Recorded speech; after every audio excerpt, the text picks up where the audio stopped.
अस्सलाम वालेकुम जी, कैसे हैं आप सब? आई होप कि सब ठीक ठाक और खैरियत से होंगे। और मैं हूँ उर्वा, आप देख रहे हैं आइस एंड स्पाइस। आज मैं आपके साथ शेयर करने लगी हूँ ये इंस्टेंट कुंडा खीर की रेसिपी, जो कि बहुत ही यमी, बहुत क्रीमी बनकर तैयार होती है। मेरी फैमिली में सभी की मोस्ट फेवरेट है और बनाना इसको बहुत ही आसान है। तो रेसिपी को आखिर तक ज़रूर देखिएगा और अगर आपको अच्छी लगे तो इसको लाइक करना मत भूलिएगा। इसको अपने फ्रेंड्स और फैमिली के साथ भी ज़रूर शेयर कीजिएगा। तो टाइम वेस्ट किए बिना हम अपनी रेसिपी स्टार्ट करते हैं। सब्सक्राइब करें ice and spice YouTube channel को, साथ में घंटी का बटन प्रेस करके ऑल पे क्लिक करें और पाएँ डेली अपडेट। तो यहाँ पर मैंने लिए हैं 5 खाने के चम्मच टूटे हुए चावल, जिसको टोटा चावल भी कहते हैं। इसको कम से कम भी आपने 4 से 5 घंटे के लिए भिगो के रख देना है। और यहाँ पर मेरे पास लाइट नहीं थी, इसलिए मैं इनको हाथों से क्रश कर रही हूँ। लेकिन अगर आपके पास लाइट है, आप सिंपल मिक्सी या फिर जूसर जग में डालकर इसको ग्राइंड कर सकते हैं। ठीक हो गया, मैंने यहाँ पर इनको हाथों से अच्छे तरीके से मैश कर लिया है। अब यहाँ पर खीर में डालने के लिए मैंने लिए हैं केक रस्क। अच्छा, आप जो है ना इससे 2 गुना ज़्यादा लीजिएगा, ठीक है। मैंने भाई से कहा था, वो कम लाया था, तो आप इससे डबल रख लीजिएगा केक रस्क। अब इसको भी हाथों की मदद से इस तरह से क्रश कर लेंगे, 2 मिनट भी नहीं लगेंगे इनको क्रश करने में। तो यहाँ पर इसका पाउडर मैंने बना लिया है, बिल्कुल देख सकते हैं आप। अच्छे से क्रश करने के बाद अब मैं इसमें डालूंगी 1 कप उबला हुआ दूध। मैंने दूध को पहले ही बॉईल कर लिया था और आगे चल के भी मैं आपको रेसिपी बताती हूँ कि किस तरह से सारा कुछ प्रोसेस है। दूध को इसमें शामिल करके इसको अच्छे से मिक्स कर देंगे।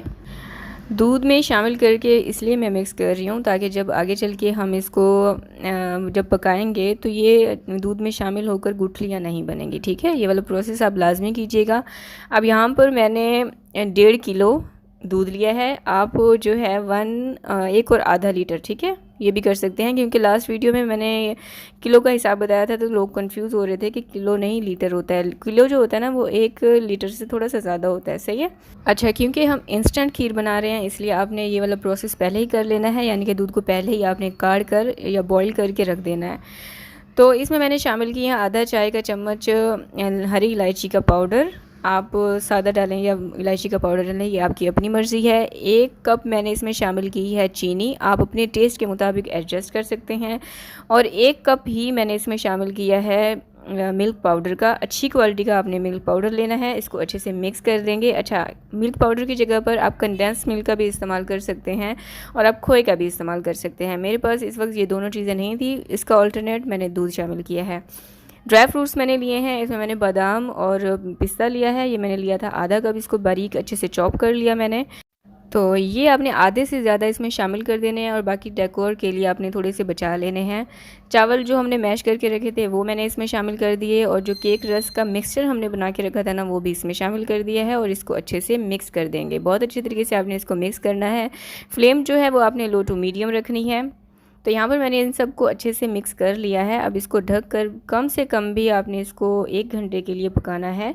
अच्छा, 1 घंटे के लिए बिल्कुल लो फ्लेम पर आपने पकाना है और इसको रख कर आपने भूल नहीं जाना है, क्योंकि हमने इसमें केक रस्क शामिल किए हैं तो वो दूध में जाते ही नीचे बैठ जाएंगे, सही है। तो वक्तन फ़वक्तन यानी कि 10 मिनट के बाद, 5 मिनट के बाद आपने इसको चेक करते रहना है। तो इस बात का आपने ख़ास ख्याल रखना है, केक रस्क आप थोड़े से बढ़ा लीजिएगा। मैंने थोड़े से और शामिल किए थे और मेरा जो क्लिप है ना वो मैंने शूट करना मैं भूल गई थी, तो आपने ये लाजमी करना है।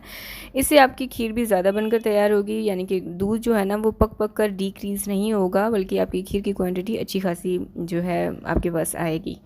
ठीक हो गया। और जो मेन पर्पज़ है ना इसका वो ये है कि जो चावल हमने इसमें शामिल किए हैं वो अच्छे से गल जाएं। तो 1 घंटे में बहुत आराम से जो चावल हमने इसमें शामिल किए हैं वो गल जाएंगे, बहुत ज़बरदस्त और क्रीमी टेक्सचर के साथ। अभी हमारी खीर तैयार है। चूल्हा बंद कर देंगे और इसको हम किसी भी ट्रे या फिर डिश में निकाल लेंगे। मैं फ़ौरन ही ये वाला काम कर रही हूँ, मैंने ठंडा होने के लिए साइड पर नहीं रखा है इस खीर को। तो मैं यहाँ पर मिट्टी के बर्तन का इस्तेमाल कर रही हूँ। आप इसको डिश आउट करने के लिए किसी मिट्टी का जो मटका होता है उसका भी इस्तेमाल कर सकते हैं। मिट्टी की छोटी छोटी कटोरियाँ होती हैं ना, आप उसका भी इस्तेमाल कर सकते हैं। थोड़े से दरमियान में मैंने रोज़ पीटल डाले, मेरे पास ये ड्राई रखे हुए थे, मैंने 5 मिनट पहले इनको भिगो के रख दिया और दरमियान में थोड़े से दरमियान में रख दिए। और जो बादाम और पिस्ता बचा लिया था उससे डेकोर कर लेंगे। मेरे पास ये चांदी के वर्क भी रखे हुए थे, ये इस पर लगा देंगे। अगर आपके पास नहीं है तो कोई मसला नहीं है, आप इसको स्किप कर दीजिएगा। तो यहाँ पर जी खीर हमारी तैयार है। ये 7 से 8 लोगों के लिए इनफ है और बहुत ही क्रीमी और यमी बनकर तैयार हुई है। अच्छा, अब मैं इसको कवर करके, आपने कम से कम भी 3 से 4 घंटे के लिए या 2 से 3 घंटे के लिए फ्रिज में इसको लाजमी रखा है। और लेकिन मैंने इसको ओवरनाइट के लिए रख दिया था और दूसरे दिन मैं अब ये क्लिप इसका शूट करके आपको दिखाऊँगी। तो जी अब ये दूसरा दिन है, ठीक है, और दूसरे दिन के 2 से ढाई बज रहे थे। तो इसकी जो खुशबू है वो बहुत लाजवाब आ रही थी और टेस्ट में तो इतनी कोई मज़े की थी। और अभी आपको लुक से अंदाज़ा हो रहा होगा कि कितनी क्रीमी और कितनी यमी और डिलीशियस ये बनकर तैयार हुई है। तो आप भी इस रेसिपी को ज़रूर ट्राई कीजिएगा। कोई दावत हो, कोई ओकेज़न हो, कोई त्यौहार है, तो आप इस रेसिपी को ज़रूर बनाएं। और इसके जो फ़ीडबैक है मेरे साथ लाजमी शेयर कीजिएगा। इसको लाइक लाजमी किया करें, इससे आपका कुछ नहीं जाता, ये बिल्कुल फ्री है, लेकिन इससे मुझे थोड़ी सी हौसला अफजाई हो जाती है। अस्सलाम वालेकुम जी, कैसे हैं आप सब? आई होप कि सब ठीक ठाक और खैरियत से होंगे। और मैं हूँ उर्वा, आप देख रहे हैं ice and spice YouTube channel. आज मैं आपके साथ शेयर करने लगी हूँ ये बहुत परफेक्ट पूरी पराठा की रेसिपी, जो कि अंदर से नरम और बाहर से हल्की फुल्की सी क्रिस्पी बनकर तैयार होती है। इस रेसिपी को आप कमर्शियल इस्तेमाल के लिए भी इस्तेमाल कर सकते हैं। तो रेसिपी को आखिर तक ज़रूर देखिएगा और अगर आपको थोड़ी सी भी हेल्पफुल लगे तो इसे लाइक ज़रूर कीजिएगा और अपने फ्रेंड्स और फैमिली के साथ शेयर करना मत भूलिएगा। तो टाइम वेस्ट के बिना हम अपनी रेसिपी स्टार्ट करते हैं। सब्सक्राइब करें ice and spice YouTube channel को, साथ में घंटी का बटन प्रेस करके ऑल पे क्लिक करें और पाएँ डेली अपडेट। तो बिस्मिल्लाह करके हम अपनी रेसिपी स्टार्ट करते हैं। सबसे पहले मैं लूँगी यहाँ पर बाउल और इसमें मैं डाल रही हूँ 2.5 कप मैदे के। आप मैदे की जगह पर घर के आटे का भी इस्तेमाल कर सकते हैं। 1/3 टीस्पून मैंने इसमें शामिल किया है नमक का और 1 बड़ा खाने का चम्मच मैंने इसमें शामिल किया है खुश्क मिल्क पाउडर का, यानी कि खुश्क दूध का, और 1.5 बड़ा खाने का चम्मच मैंने इसमें शामिल किया है घी का। ठीक है, अब घी की जगह पर मक्खन का भी इस्तेमाल कर सकते हैं। अब इसको अच्छे से आपने मिक्स करना है हाथों की मदद से या फिर मिक्सर की मदद से। अब मैं इसमें शामिल कर रही हूँ पानी। रूम टेम्परेचर पर होना चाहिए, ठंडे पानी का आपने इस्तेमाल नहीं करना है। थोड़ा थोड़ा डालते जाएं और डो गूंथते जाएं। इस बात का आपने ख़ास ख्याल रखना है कि डो आपकी जो है ना तो बहुत ज़्यादा नरम होनी चाहिए यानी कि सॉफ्ट होनी चाहिए और ना ही बहुत ज़्यादा सख्त होनी चाहिए। तो यहाँ पर डो मैंने गूंद ली है। अब इस पर थोड़ा सा घी लगाकर इसको कवर करके साइड पे रख दूँगी। कवर आपने लाजमी रखना है ताकि इसका जो मॉइस्चर है ना वो ना उड़े। और डो गूंदने के लिए मुझे टोटल 1 कप पानी लगा था। तो यहाँ पर 15 मिनट गुजर चुके हैं। 15 मिनट के बाद आपने डो को इस तरह से सेट कर लेना है।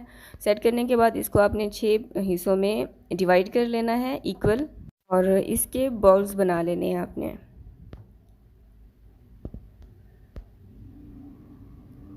तो यहाँ पर मैंने सारे बॉल्स बना लिए हैं। अब इसको 10 से 15 मिनट के लिए रेस्ट देंगे।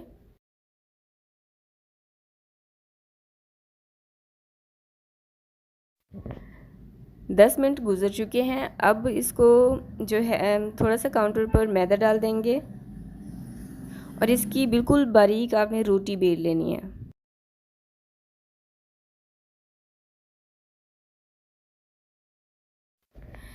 अब 1.5 खाने के चम्मच मैं इस पे डाल रही हूँ घी के। अगेन वही बात, आप घी की जगह पर मक्खन का भी इस्तेमाल कर सकते हैं। थोड़ा सा मैंने इस पे मैदा डाला है और इसको अच्छे से फैला दिया है पूरी रोटी पर। और अब हम इसको फोल्ड कर देंगे बिल्कुल इसी तरह से, यानी कि एक साइड को भी दूसरी साइड पर रख के और इस तरह से फ़ोल्ड कर देंगे। फ़ोल्ड करके इसको ऊपर से नीचे की तरफ प्रेस करके सारे पेड़े यानी कि बॉल्स बनाकर साइड पर रख देंगे। तो यहाँ पर मैंने सारे बॉल्स बना लिए हैं। अब इसको 5 से 6 मिनट के लिए रेस्ट देंगे ताकि ये अच्छे से सेट हो जाएं।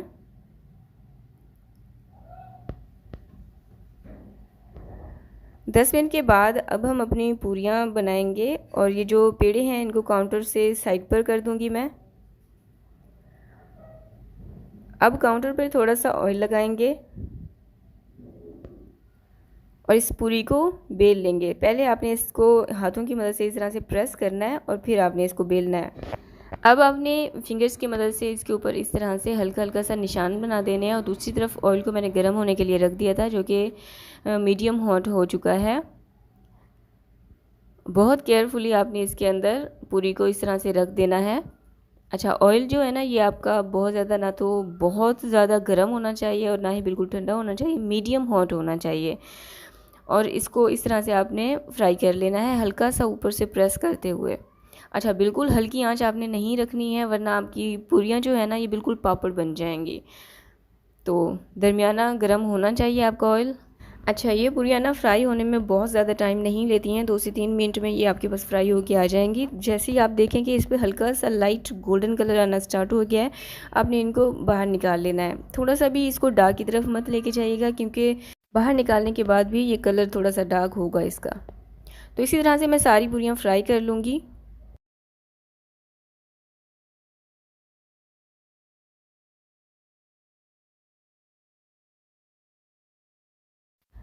तो तैयार है हमारी पूरी पराठा, मैंने सारी बनाकर तैयार कर ली थी और अभी आप देख सकते हैं कि ये बाहर से हल्की हल्की क्रिस्पी और अंदर से नरम और सॉफ्ट बनकर तैयार हुई हैं। आप इसको जिस चीज़ के साथ मर्ज़ी सर्व कर सकते हैं। मैंने इसके साथ कूंदा खीर बनाई थी, आप इसकी जो रेसिपी है वो आपको डिस्क्रिप्शन बॉक्स में मिल जाएगी। आप इसको खीर के साथ सर्व कर सकते हैं, आप इसको अचार के साथ खाना चाहें, अचार के साथ आप थोड़ी सी चाय रख लें, और आप इसको मुर्ग चने के साथ भी सर्व कर सकते हैं, सिंपल चनों के साथ भी आप इसको सर्व कर सकते हैं। बहुत ही यमी जो है खाने में लगती हैं। तो आप इस रेसिपी को ज़रूर ट्राई कीजिएगा। थोड़ा सा भी हेल्पफुल लगी हो तो इसे लाइक ज़रूर कीजिएगा। अल्लाह हाफिज़।